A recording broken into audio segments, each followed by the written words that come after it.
This very stimulating two-day workshop. My name is Carl Middleton, and I'm a lecturer in the Faculty of Political Science on the Master of Arts in International Development Studies program at Chulalongkorn University in Bangkok. This afternoon we have three presenters. I'll introduce them as they present. The overall theme of this session is hybridization of knowledge systems. And after the three presentations, there'll be time for a group discussion, and then there'll be a final roundtable at the end of the day, I think after coffee break. So let me introduce the first presenter. Dr. Jakrit Sankamani is a board member of the Center for Social Development Studies and an assistant professor in the Department of Sociology and Anthropology in the Faculty of Political Science at Chulalongkorn University. And he will present on Beyond Man, Myth and Machine, Water Engineering in Thailand. All right, thank you very much, Ajahn Khao. Well, I have to start with apology that my interest in ontological turn actually entered in from the science and technology perspective, so not anthropology of nature. So my presentation today might be different from the previous, presentation. But I promise you that I will have a kind of Naga in the presentation, so at least that justify my presence here. So as Carl mentioned, the title of the talk will be Beyond Man, Myth and Machine, Water Engineering in Thailand. And this is coming from my own self-supported research on hydraulic engineering in Thailand. So I'll start reading my short note here. In Thailand, as elsewhere, engineers and their technologies have served the national goal of modern development. Because of Thailand's amphibious geography, water engineers have played a central role in this project. Yet, while Thai engineers have busy themselves making machines to alter landscapes, these machines also made the engineers. Moreover, they shaped the bureaucracy within which they operated, giving it a distinct non-modern form. Engineers, machines, and bureaucracy were also shaped by the multiple other elements, including royal support, water landscape, and even myth and cosmology. So in this presentation, I analyzed the resulting amphibious assemblage that make up Thai water engineering. The Royal Irrigation Department, or the RID, Museum for Heavy Engineering, is an ideal location for understanding the emergence and the historical transformation of this assemblage. In the museum, the work and lives of engineers are displayed and narrated, and their machines are exhibited. More than classifying and displaying engineers and machines as distinct kinds, however, the exhibits also bring to life their intimate entanglements. While the museum in some ways celebrates the brilliant engineers expected to use technology effectively for state development, in other ways it challenges the complicated the clear image of high modernism. For one thing, as we will see, the exhibit moves freely between objects and subjects, and between culture and nature, while depicting the building of dams as an achievement of modern heroic engineering and efficient bureaucracy. The exhibit also brings into story divine kingship, myth, and cosmology. So here I examine the museum's depiction of the career of legendary engineer Chulanop. In one sense, this narration conforms to the conventional idea of heroic engineering. At the same time, this famous man is exhibited as a hybrid actor, composed of his relation with many machines, form of bureaucracies, royal power, and flooded landscape. Second, I analyze the historical co-evolution or the mango of machine and bureaucratic organization at the RID. And finally, I examine the myth and cosmology located at the center of Thai dam development and machine use.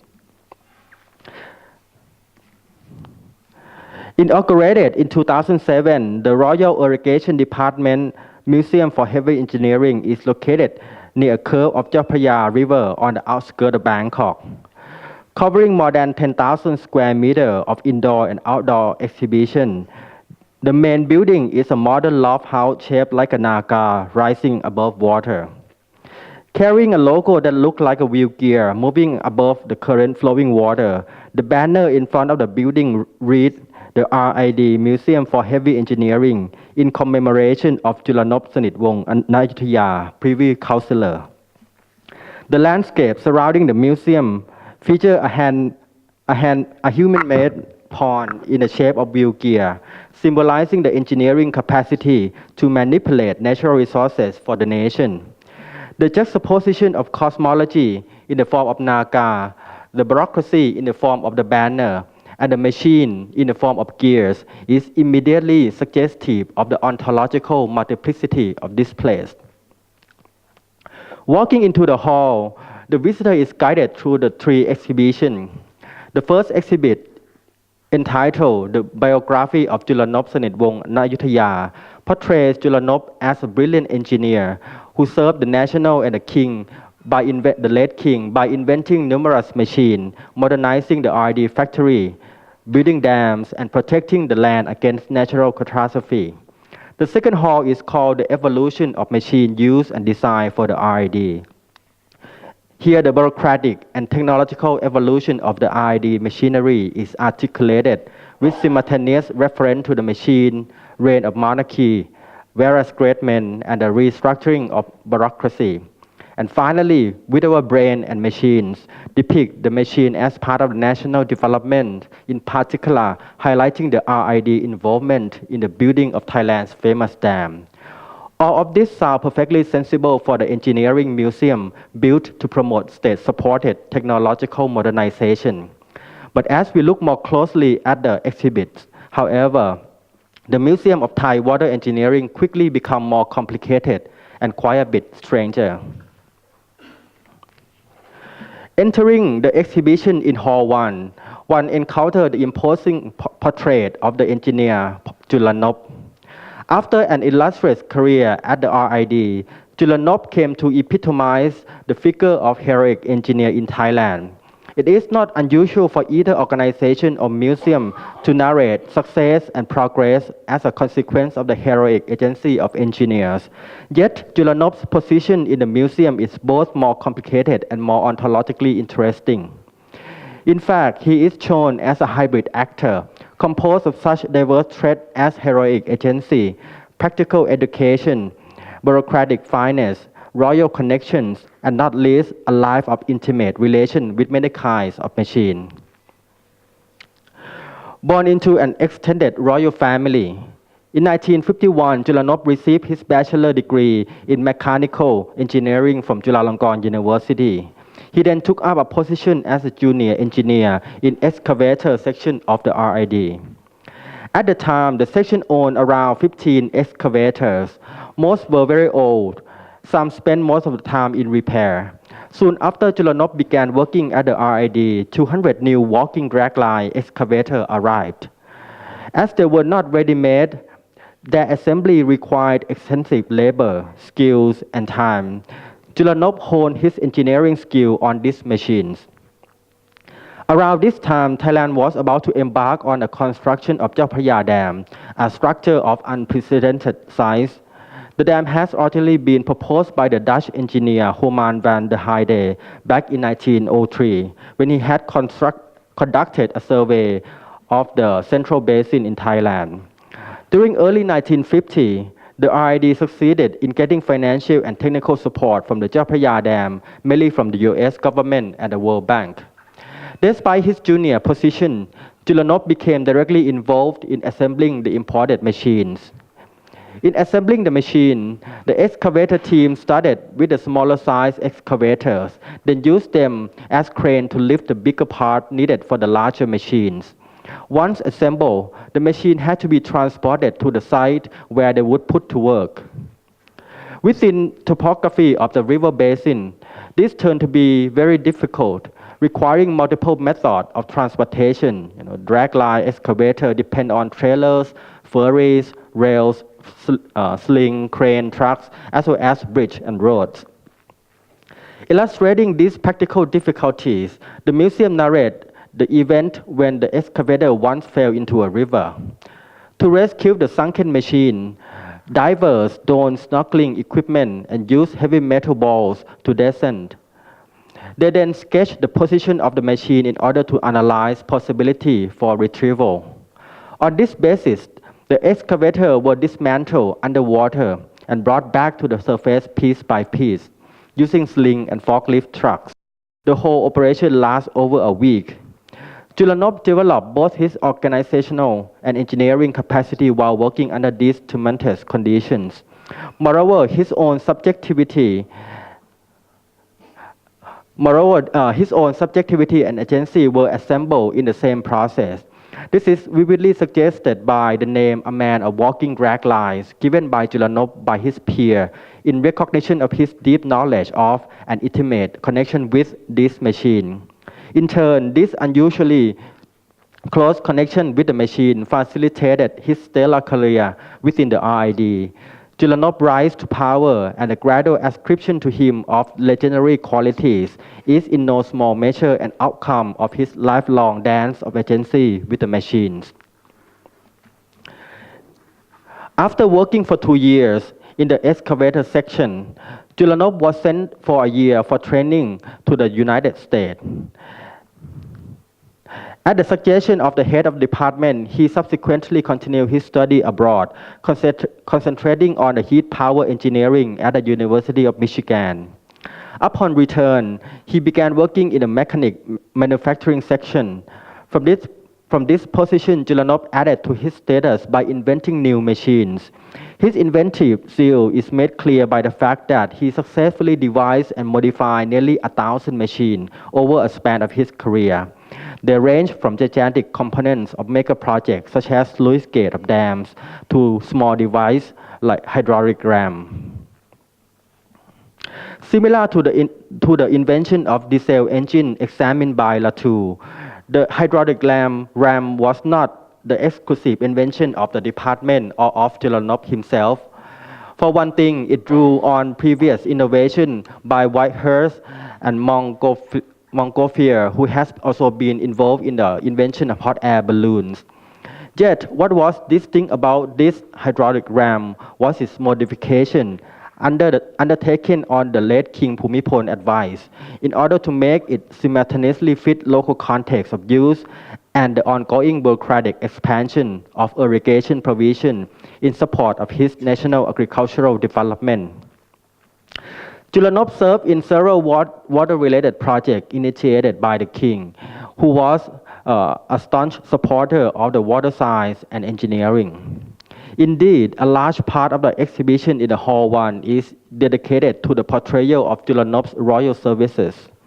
Even after retiring from the Ministry of Agriculture, Chulanov continued to work for many of the king's water development projects.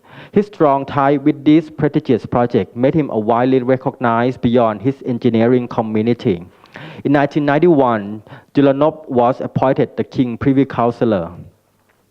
There is little doubt that Chulanov's career as an elite technocrat was enabled by his own royal pedigree. Clearly, however, more was involved than his existing power and privilege. For one thing, the king was very invested in water science and engineering, though obviously unable to involve himself in the nitty-gritty of project implementation.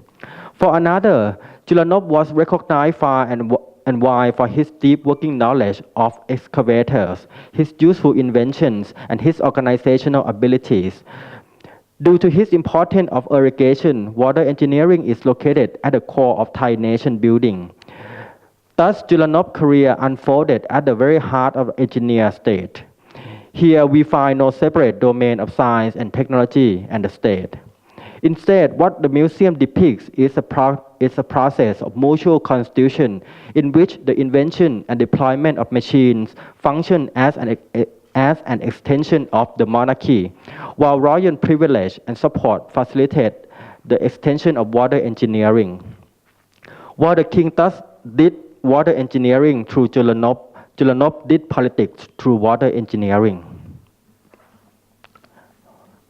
How to present the evolution of machine used in the R&D projects.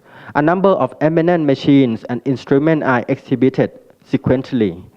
They are accompanied by brief technical information and description of the circumstances of their invention and period of use. In Hall 3, one continues to learn about the evolution of the R&D technology and the deployment in large dam construction. At the same time, one learned about simultaneously evolving bureaucracy. For example, a detailed timeline depicts the parallel development of irrigation technology and R&D bureaucracy, showing the name and picture of the leading bureaucrat and engineer of different time periods. Thus, the exhibit depicts machine as an integral part of hydro bureaucracy.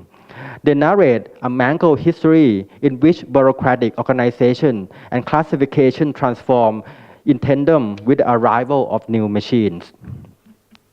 Testifying to the hybridity of Thai water engineering, Hall 2 and 3 thus exhibit machine and bureaucratic classification as mangled and co-evolving.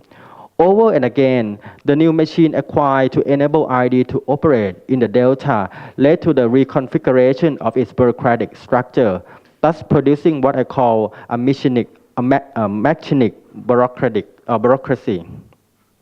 However, in spite of their omnipresence, machines, engineer, and bureaucratic department do not make up the entirety of the Thai water engineering. In the following section, I pay close attention to the museum exhibit in order to identify a set of more distinctly non-modern elements that also play a vital important role in the Thai water engineering assemblage. In Concrete Revolution, Christopher Snedden analyzed them as assemblage that draw together techno-scientific expertise and geopolitical dynamics in historically specific and concrete trajectories. For Snedden, dams are intersecting points of nature and culture, zones where science and politics are mediated and stabilized. In Thailand, however, some aspects of infrastructure development exceed these binaries. When the construction of the Bhumipol Dam was about to commence, the king and the queen presided over the opening ceremony. In Thailand, the ceremonial placing of the founding stone prior to the construction of any significant building and infrastructure is common. On the day of the royal inauguration of the dam, a 60 by 40 by 60 centimeter stainless steel box was prepared. Inside the box, engineering blueprint of the dam were rolled into a waterproof tube along with the 9 bricks made of silver, gold, and copper. The king then placed the founding stone, gilded by gold leaf and engraved with Brahmanic astrology diagram and description of ceremonial auspiciousness next to these items. The seal box was placed in the hole under the dam foundation, located exactly 150 meters below the seat of the king.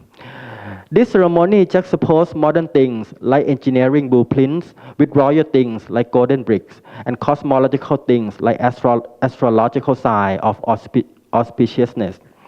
During the ceremony, multiple seemingly incommensurable authority, technology, cosmic divinity, and monarchy were each recognized, mutually aligned, and stabilized as part of the performing legitimate authority of Thai water engineering.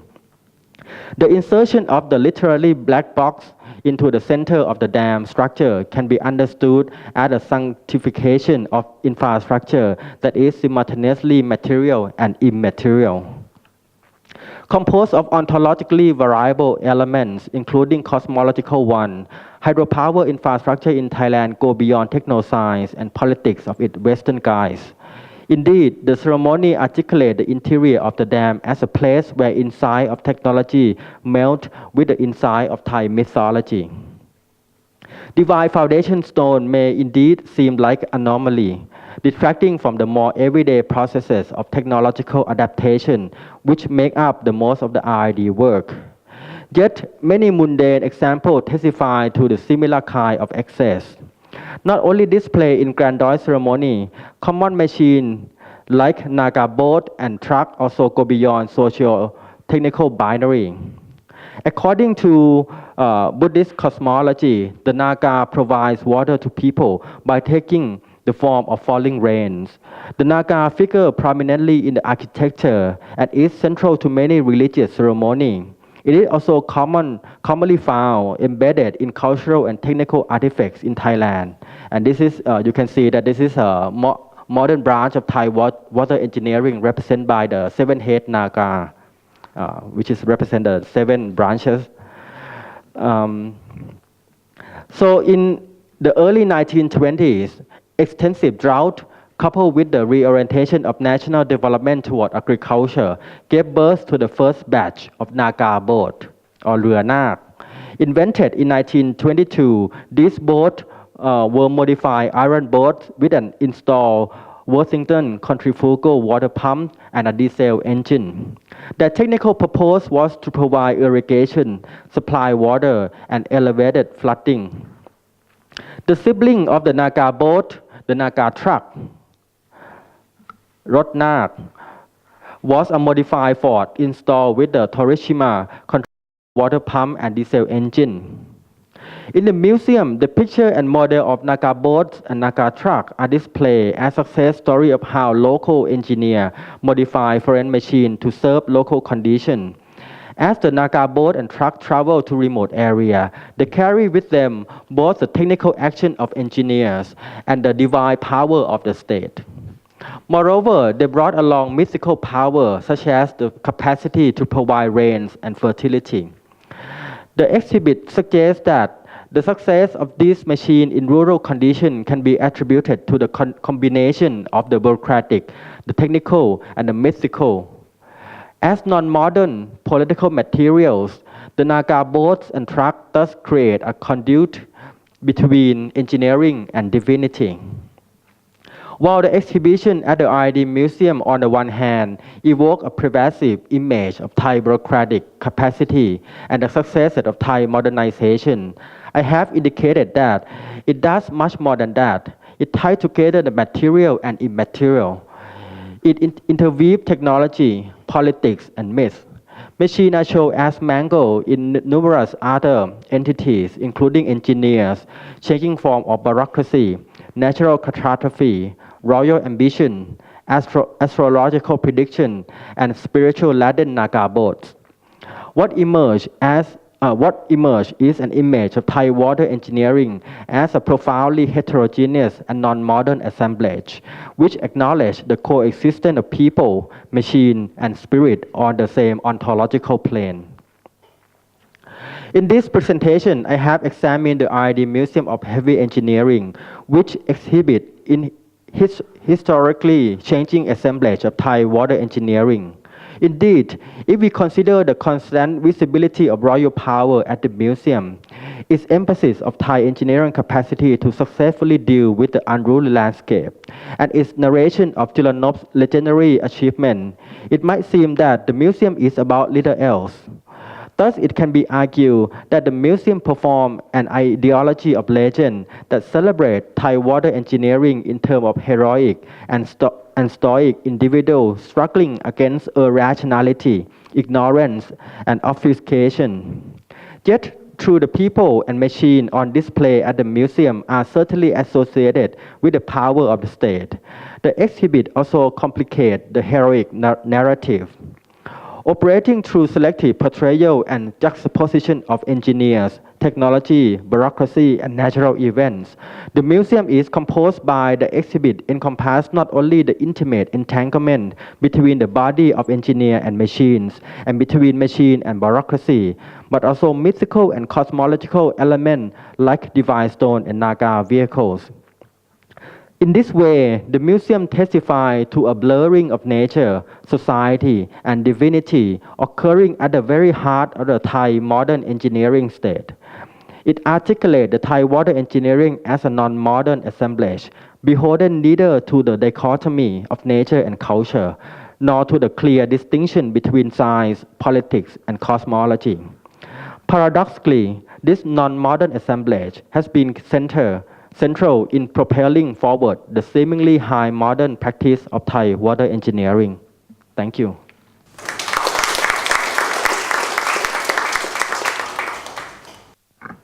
Thank you, Ajahn Jakrit. So I think we'll have the presentations first and then take questions afterwards. So please could I now invite Dr. Praset. So Dr. Praset Chalakan Sapakon is a Doctor of Sociology and also a graduate of Political Science from Chiangmai University. He is currently director of an organization called the Regional Indigenous Knowledge and Peoples in Mainland Southeast Asia Organization. Thus his career has spanned and he remains active both between civil society and academia. And today he will present on Karen's ecological knowledge and the cultural zone policy. Thank you. So I will talk a little bit about the ecology knowledge, cultural zone of the Karen people. As you know that myself, I am also Karen, so we talk something about the Karen, the knowledge and the practice. Okay. I would like to start with some of the knowledge of the Wagignon people. For example, to know the Karen, they are based on the ecology knowledge. Just some example like or Tigatoti or Kokotoko. The translation used the river with care, use land and forest with care, that our ancestors taught us for generation to generation, because we are sitting in the middle of the forest and ecology. Another one relate to animals and environment. They have another word they call the Kozupka Sidadu Suzu Ganuka to Kosidabe Suzu Klenutu, that one giver dies, saving forests become sorrowful, one hobby dies, saving billion trees become lonely. This is something that relate between the human and nature. Another thing I like to say is that something we use the word mukhakle. All the Karen people know about this word, and they know the meaning, and they believe that it is our great-grandmother. Mukha, it is great-grandmom. And Kle, it is banyan tree. So it's something like we come from. Our grandmother is a banyan tree. So that's why the Karen people quite close to the ecology. And when we start get birth, we also have umbilical trees. That means that we get birth, take the umbilical, put the bamboo and hide the select trees. That means that the shy, the soul or spirit will be there. So that we need to take care of the trees. So this basic of the philosophy of the current or the ecology.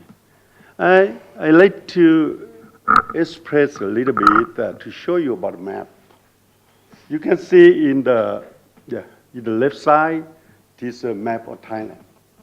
The green color is the forest area. They're still lake now. The brown, it is become city and other kinds. So in the same time, you just see something in the right side, they have with a plot, the yellow, the red, all indigenous settlement is there.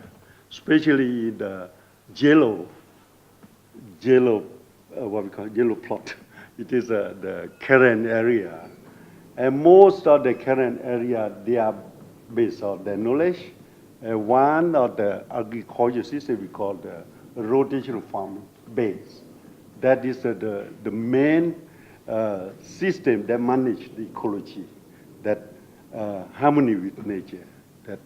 But this system still have a lot of debate by government, by many people, that they are look like a problem with the ecology. That's still very challenging things there. When I talk about the cultural zone, is something that come from one of the cabinet resolution of the government on 2010. They call the covering the current livelihood framework implementation. That these are I can say that the first framework in policy level that as a legal, like a cabinet process. The first one we never have. We never have this. We got two for the current of the Chaole, the Morgan people. On ancestral territory, legal transition, that is legal, because many of the indigenous people still illegal by Thai citizen, so they are illegal people. So that's why this is one of the program. Cultural zone, that I will talk details on it, and self-determination on indigenous education. That conclude this kinds of topic in this cabinet resolution. Now I like to go a little bit on the details of spatial space of culture. So I just translate as I understand, because we call it เขตพื้นที่วัฒนธรรมพิเศษ but my translate I think I can be same with you. You can understand. This come with something that community livelihoods based on cultural knowledge and practice integrate with new knowledge consistent to present context in the dynamic way. This is the definition that they talk about the spatial cultural zone. The livelihood based on self-reliance coexist between human and nature in sustainable way. Self-determination of cultural knowledge and practice, self-identify and commodity identity. The spatial space for law and regulation with the complete process of recovery current livelihood. We try to set up some space for the implement this cabinet to become a practical as a model for other the current village. The strong community who can self-determine on all aspects. That general definition. The criterion of this, one, linked to the strong community organization. Second, self-determined environment economic base in diverse appropriate system. Another one, natural resource management based cultural knowledge and innovation in line with sustainable development goals. Another one, good mechanism and process on transfer ecology knowledge and practice to the new generation. Wisdom, knowledge, includes spirituality, harmony on human and nature. Last one, self-reliant community in all aspects, economic, social, cultural, political. This is something linked to that cabinet. But how much we can implement, this is the challenge question. I'd like to give the first practical communities. I think that some of you also have been there. It is Hilanai. I heard that they have organized a trip, so you also know something there. I just like to talk a little bit linked to the spatial cultural zone. It is the first declaration of spatial cultural zone in Hilanai in 2017. And it is a part of the process of the implementation of the framework of the cabinet resolution in 2010. So this is something you can see. The most important it is the clear boundary of the zoning of the communities and divide the different kinds of classification of forests and land use. That something need to go to the map or the GIS system. Yeah. In Hilanai, I think that one most interesting, they tried to set up the forest as agroforestry, and there they can collect the product both for consumption and also for income. This is go quite well for the Hilanai because not only tea, they also bamboo shoe, they also have others like honey and other that you can see later. This process of collect teas, they have a different periods in 1 year cycle. At least 3 times they can collect it. The soft leaf, after that the hard leaf, and the whole process. So they can have income the whole year. There's another thing of the honey, that they raise what we call honey box, honey for the honey box. This is something that create a lot of income for the community. And you can see this bees harvesting by the local people. They are really what we call close relation. You can see that this Chai person, the head of the Hilanai village, with Andres and harvest the bees. That's very amusing. That people, they have a relation on that. These are another kinds of bees that harvest royal bees, no? There's another species of bees we call the Celeste bees, no? That are very special. Also, a lot of need on this because of herbals. Beyond this, one challenging with how elders and young people can have what we call the process of relation, spatial relation, transmit the knowledge to the young people.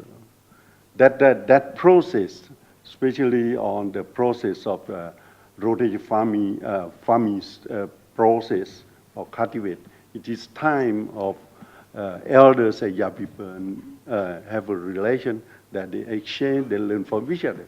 It is a practical learning by doing process. This we talking about the cultural camp for the young people to what we call to learn the knowledge and the practice based on the practice of rotating farming, the ecology, all aspects of the resource management. I just give one example of this kind of result. You know, this I think that the reward of the Hilanai leaders from they call forest heroes, no? Reward for United Nations Forum of Forests. That is something also give the people start what we call have a more willing to manage the resource. This process of that something linked to Hilanai. They have a lot of detail, but I just give something. These are another area that we also work and declared a special cultural zone in Mejam, Chiangmai. No? This is another place. Here, the main focus for the create a special cultural zone here to maintain and continue the rotation farming system. because in Major, I can say that 100% they do the rotation farming. They don't have a paddy field, they don't have any irrigation, so all the whole community around more than 70 houses, they do the rotation farming. So this as the main cultivation for them. So people that they have knowledge, and they also have a process of transmit to the young people. This is very important because young people sometimes they lost knowledge. Do they go to the school? New education, a lot of influence them to lose the local knowledge. So this is another aspect that people try to work with their children to transmit the knowledge and practice through the practice of rotating farming. Another thing what are the criteria to make create special cultural zone? It is linked to the mapping, clear map of the boundary, and the process are declared as a special zone. It is time for invite all the authority, local authority, or also the in different levels.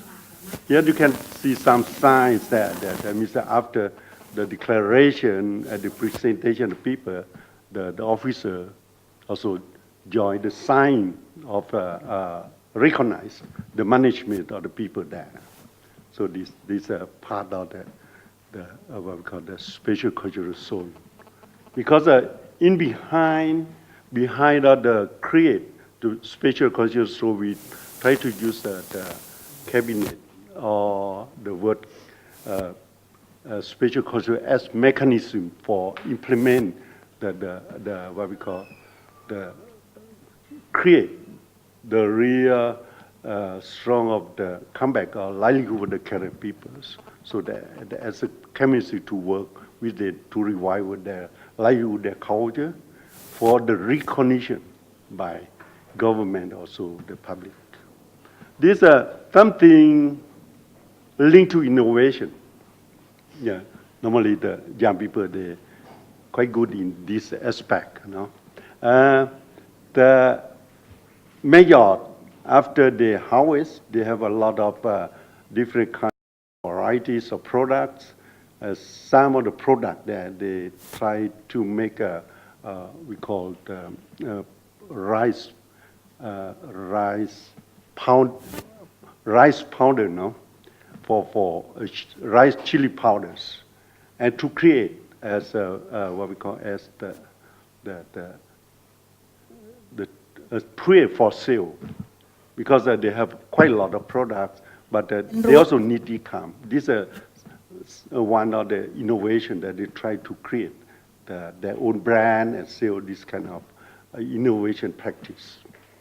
They mix between chili, they mix between Hawaii. It is one of very important, very what we call well-known plants in the rice field. They mix all kinds of this. After that, they let the people. And I can say that also we coordinate with the organic restaurant, chef or people, so that they start really what we call recognize, and also at the same time they also support, or they can sell this. That's the work of the women group. Yeah. Another village in Mae Hong Son province, the Meung Pai. This is something the declaration a little bit similar, but this village they are Christians, so they start with the Christian ceremony, and the declaration also mostly based on the discuss, especially to present about the mapping, the GIS, the boundary, and the management of the resources.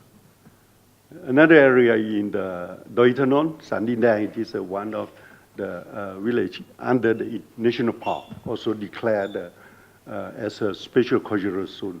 All the village I have mentioned, it is included with rotation farming, because the current village, I can say that we have three groups. No? One, still based on rotation farming, that still continue. Another group, they are less, but still have a very little. Another group already gone. They go to the mainstream economy. So that something, this also something linked to the, even in there, as this kind of traditional, the traditional practice to come back and still start we straighten of the both knowledge and practice under the committee or special cultural zone, and in the same times like to make sure that a variety of seed of plants also start promote, and at the same time this is a wall, the one we talk about. It is one of the special ingredients for cooking, and the Hawa become the brand for the people under the special cultural zone for sell their products. One of it is honey, and is based on another one they call Host Behind brand. These are all local product for the area to sell.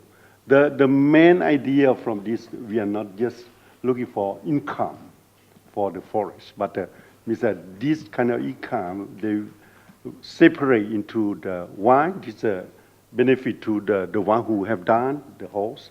Another one, they keep some part of 20% or 30% of the income to become the what we call the common, what we call what we call collective money for the community to organize the management. They need to continue. So people start slowly come back with their own self-reliance or even income. They can have their own, that they can manage their resource in the long-term process.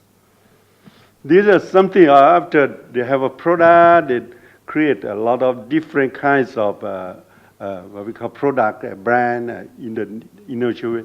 They present this through, you can see some of they do the cooking, some they taste it, some they make some announcement or discuss in the Chiangmai. The one here it is in Bangkok, in the supermarket, in the center supermarket. So they try to present this kind of thing in the different way and different place at different time. Just traditional weaving.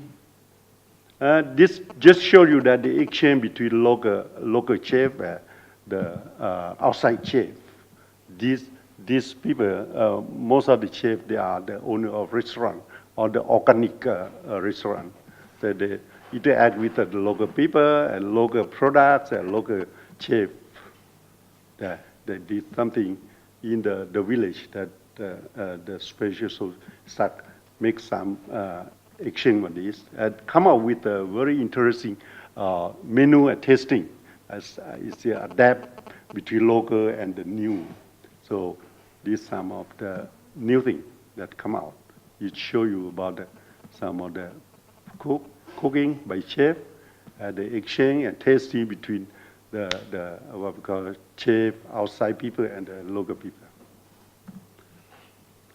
Lastly, we can say that some of the outcome for the special cultural zone, the committee recognized by at least local government and society, attention, because the attention in national level also, because this one thing always need to what we call present back, propose back to national policy on the implementation of the framework of the cabinet.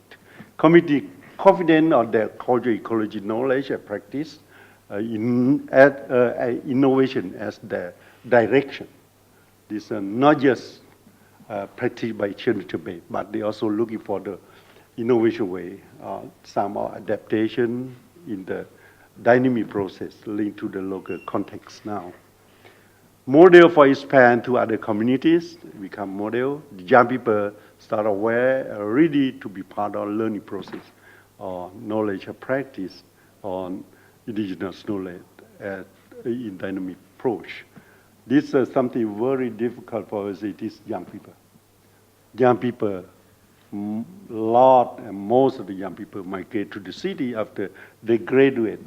They follow the mainstream education. This is really dangerous, difficult. So this one other way we try to link with the young people to create space for them to learn and exchange with the elders in the process of the practice.